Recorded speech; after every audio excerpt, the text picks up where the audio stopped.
ये है त्रिकोणमिति जो एकदम बिल्कुल जीरो लेवल है, और इससे नीचे त्रिकोणमिति नहीं है। त्रिकोणमिति जो पढ़ाई जाती है इसमें एडवांस मैथ भी आप शामिल कर सकते हैं। एमआर हो, एसएसआर हो, या रेलवे ग्रुप डी वगैरह हो, रेलवे में भी हो या एयरफोर्स में भी हो, कहीं भी ये काम करती है। एकदम जीरो लेवल है, आराम से आप पढ़िए देखें। त्रिकोणमिति समकोण त्रिभुज, जिसको हम अंग्रेजी में राइट एंगल ही कहते हैं, उस पर ही लागू होती है। राइट एंगल यानी कि समकोण त्रिभुज उसे कहते हैं। त्रिभुज यानी कि तीन भुजाओं से घिरी आकृति को त्रिभुज कहते हैं। त्रिभुजों में आता है समकोण त्रिभुज, जिसको अंग्रेजी में हम राइट एंगल ट्रायंगल कहा जाता है। यानी कि वह त्रिभुज जिसके एक कोण 90 डिग्री का हो, एक कोण का डिग्री का हो 90 डिग्री का हो। तो पहले हम एक त्रिभुज बनाएं जिसका कोण 90 डिग्री हो, ये हम बना दें, ये 90 डिग्री हो, ये हम मिला दें। इसको हम ए मान ले, इसको हम बी मान ले, इसको हम सी मान ले। अब इसमें एक लंब आती है जिसको हम परपेंडिकुलर कर्व कहते हैं, एक आधार आती है जिसको हम बेस कहते हैं, एक कर्ण आती है जिसको हम हाइपोटेनस कहा जाता है। कर्ण जिसको अंग्रेजी में हम हाइपोटेनस बोलते हैं, हाइपोटेनस। अब इसमें ये तो क्लियर है कि 90 डिग्री के सामने वाली जो साइड होती है भुजा होती है। साइड अंग्रेजी शब्द है, भुजा हिंदी शब्द है।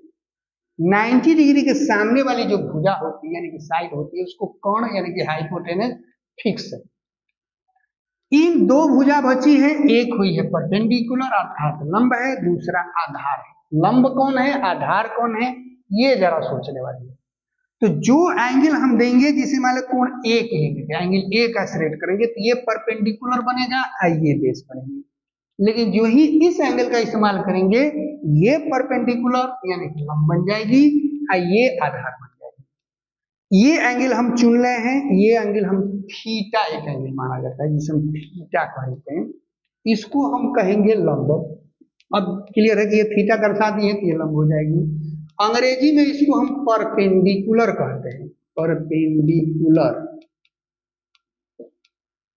इसको हम आधार कहते हैं अर्थात बेस। ये आधार हो गई, ये लंब हो गया, ये कर्ण हो गया। अब हम 6 रेशियो आती है, त्रिकोणमिति का 6 रेशियो आती है। पहला होता है साइन थीटा, इसको हम लिखते हैं लंब यानी कि परपेंडिकुलर अपाटा कोण यानी कि हाइपोटेनस।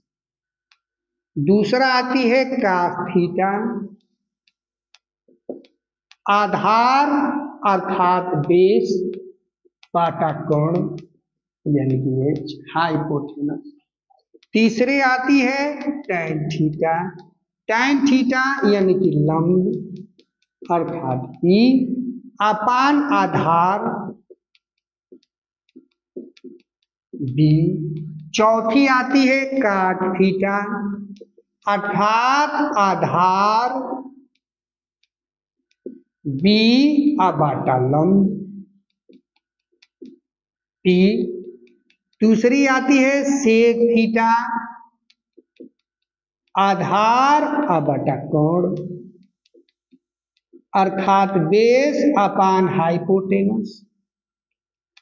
दूसरी छठी आती है कोसेक थीटा, ये आती है लंब कोण यानी कि हाइपोटेनस अबाटा लंब अर्थात परपेंडिकुलर। ये 6 रेशियो हो जाती है। कोसेक थीटा कोण बटा लंब, सेक थीटा आधार, नहीं आधार ये उल्टा हो गई है, ये हमारा हो जाएगा कोण यानी कि हाइपोटेनस अपान आधार, ये उल्टा होता है। ये कास का उल्टा है, ये कास तो हो ही गया, कास का ये उल्टा होता है अपान बेस। साइन थीटा लंब बटा कोण, कास थीटा आधार बटा कोण, टैन थीटा लंब बटा आधार, काट थीटा आधार बटा लंब, सेक थीटा इसको हम एस ई सी, सेक थीटा कोण बटा आधार, कोसेक थीटा कोण बटा लंब। इसमें एक मान आपको दिया जाता है, अदर मान पूछी जाती है। तो एक मान दिया जाएगा, अदर मान पूछी जाएगी, तो इसे हम कैसे निकालेंगे? तो इसमें हम एक इस्तेमाल करते हैं पाइथागोरस फॉर्मूला।